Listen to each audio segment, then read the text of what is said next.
Wild life conservation की इस journey को आगे बढ़ाते हैं। आइए आज बात करते हैं कंसेप्ट ऑफ थ्रेटेंड स्पीसीज, संकटग्रस्त जातियों की अवधारणा ये क्या होती है। यहां से अपर एग्जाम से लेकर लोअर एग्जाम तक हर जगह यहां पर क्वेश्चन देखने को मिलते हैं। खासकर हायर एग्जाम इसको करंट से जोड़ के जरूर पूछते हैं कि क्रिटिकल एंडेंजर्ड स्पीसीज में कौन शामिल है, कहां की स्पीसीज है या कौन सी रेयर स्पीसीज है। इसके बारे में आज करते हैं चर्चा। मैं अंकित सिंह साइंस और टेक के इस यूट्यूब ऑफिशियल चैनल वर्निक्स में आप सभी का स्वागत करता हूं। For example, important days and weeks related to environment related movement और फेमस पर्सनालिटीज, ये सारे एक साथ में कवर करते हुए चलूंगा क्योंकि उनको अलग से पढ़ना डेटाबेस इंफॉर्मेशन ज्यादा हो जाती है, तो मिक्स करके सी मैं आपको लेकर चलूंगा। तो मैंने आपको बोला था आज स्टार्ट कर रहे हैं कंसेप्ट ऑफ थ्रेटेड स्पीसीज। जरा यहां पे आप देखें, आईयूसीएन ने जो स्पीसीज हैं इनको 9 कैटेगरीज में डिवाइड किया है। फर्स्ट है extinct species, extinct in wild, critical endangered species, vulnerable species, near threatened species, least concern species, data deficient, not evaluate species. अब ये है क्या, यहां पर आईयूसीएन ने स्पीसीज को इन 9 कैटेगरीज में डिवाइड किया है। ये 9 कैटेगरीज में जो डिवाइड किया है इसका कुछ ना कुछ बेस रहा होगा, कुछ ना कुछ आधार रहा होगा कि भाई किसी भी स्पीसीज को आप एक्सटिंक्ट में रख रहे हैं या एंडेंजर्ड में रख रहे हैं तो इनका कंसेप्ट क्या है, क्यों इसी में इसको रखा जा रहा है।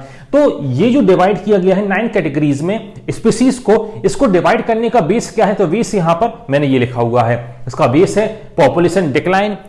जो पॉपुलेशन है, जनसंख्या तेजी से क्या हो रही है, गिरावट हो रही है। सेकंड देखें geographical region, particular species adopted है पर्टिकुलर रीजन के लिए, वहीं पर आपको देखने को मिल रही है पर्टिकुलर जियोग्राफिकल रीजन। एग्जांपल यहां पे लेते हैं पेंगुइन, ये अंटार्कटिका रीजन में देखने को मिलेगा। कीवी नाम सुनते से ही आपको याद आएगा न्यूजीलैंड। आगे इसमें देखें स्पीसीज स्मॉल पॉपुलेशन साइज, या कोई भी स्पीसीज है जिसका साइज क्या है, नंबर क्या है, बहुत कम है, तो उनको इन कैटेगरीज में कहीं ना कहीं यहां पे रखा जाएगा। ये क्राइटेरिया है यहां पर कैसे इनको रखा जाता है। Species found in restricted areas, कुछ स्पेशल एरियाज ही बचे हैं जहां वो स्पीसीज देखने को आपको मिल रही है। यदि वहां से वो एक्सटिंक्ट होगी तो आपको पूरे वर्ल्ड में से आपको देखने को कहीं भी वो नहीं मिलेगी। इसके अलावा देखें quantitative analysis indicates a high probability of extinction. यहां पे हाई प्रोबेबिलिटी एक्सटिंक्शन की, विलुप्ति की उनकी प्रोबेबिलिटी है ज्यादा देखने को मिल रही है, या तेजी के साथ क्या हो रही है, विलुप्त हो रही है। तो इन 5 क्राइटेरिया के थ्रू इन 9 कैटेगरीज में स्पीसीज को डिवाइड किया जाता है।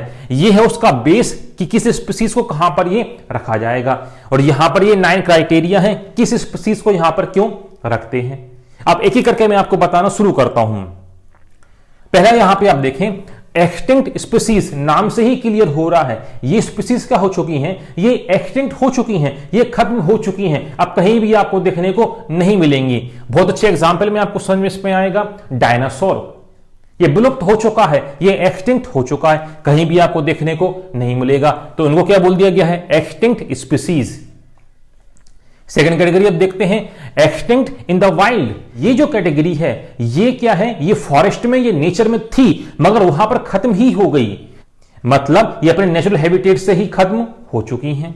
इसके अलावा आप देखें क्रिटिकली एंडेंजर्ड स्पीसीज और वल्नरेबल स्पीसीज, इन ये 3 जो कैटेगरी हैं ये बहुत ज्यादा काम की कैटेगरी हैं, बहुत ज्यादा आईएमपी कैटेगरी हैं। इसी को ही बोला जाता है थ्रेटेंडेड स्पीसीज, संकटग्रस्त जातियां।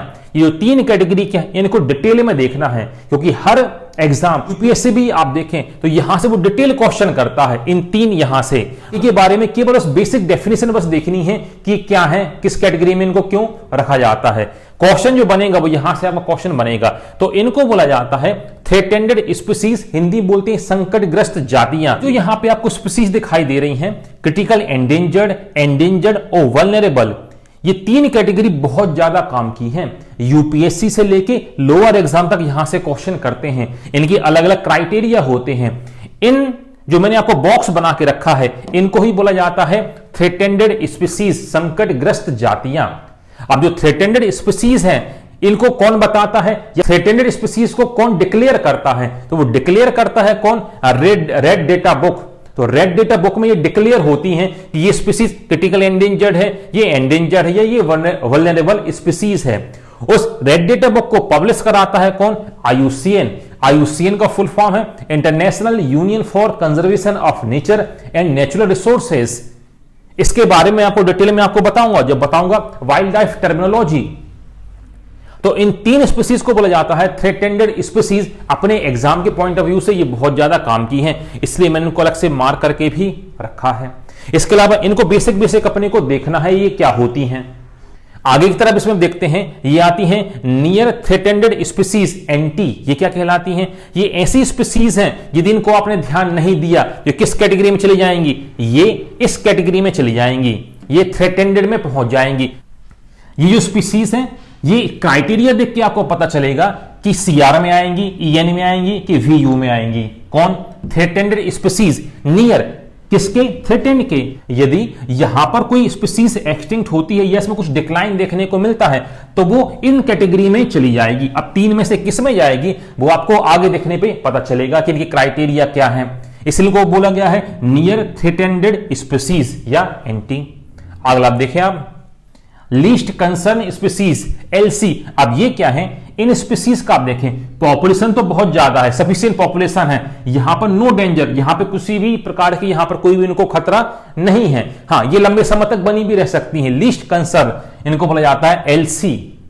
आगे की तरफ चलते हैं, डेटा डेफिशिएंट। आप देखकर ही समझ में आ रही है कि इन स्पीसीज के बारे में डेटा डेफिशिएंट डेटा है, पूरी आपको जानकारी इसके बारे में नहीं है। अगला आप देखें, नॉट एवोल्युएट NE। अब ये क्या है?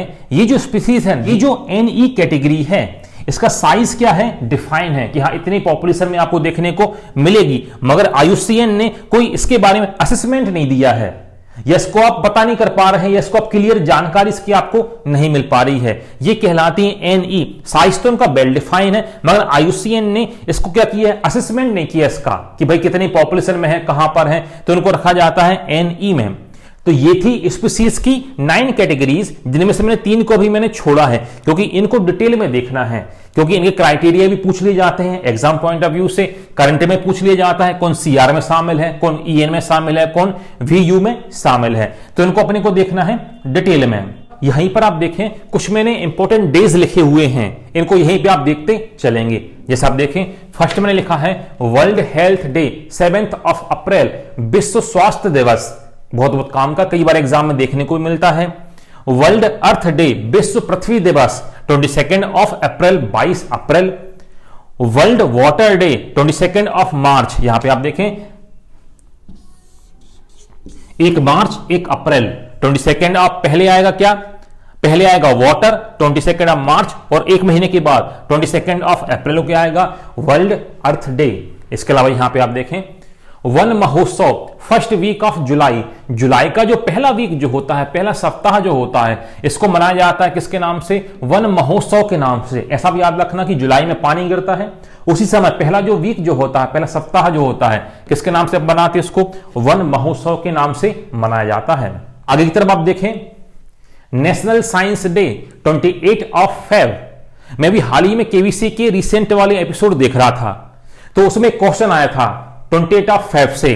तो यहां पे क्या हुआ था? नाम सुना होगा आपने CV रमन, चंद्रशेखर वेंकट रमन। तो यहां पे उन्होंने रमन इफेक्ट, रमन प्रभाव की खोज की थी। कब? 28 फेब, 28 फरवरी में। तब से उस दिन को क्या मनाते हैं अपन? नेशनल साइंस डे के नाम से ये मनाया जाता है।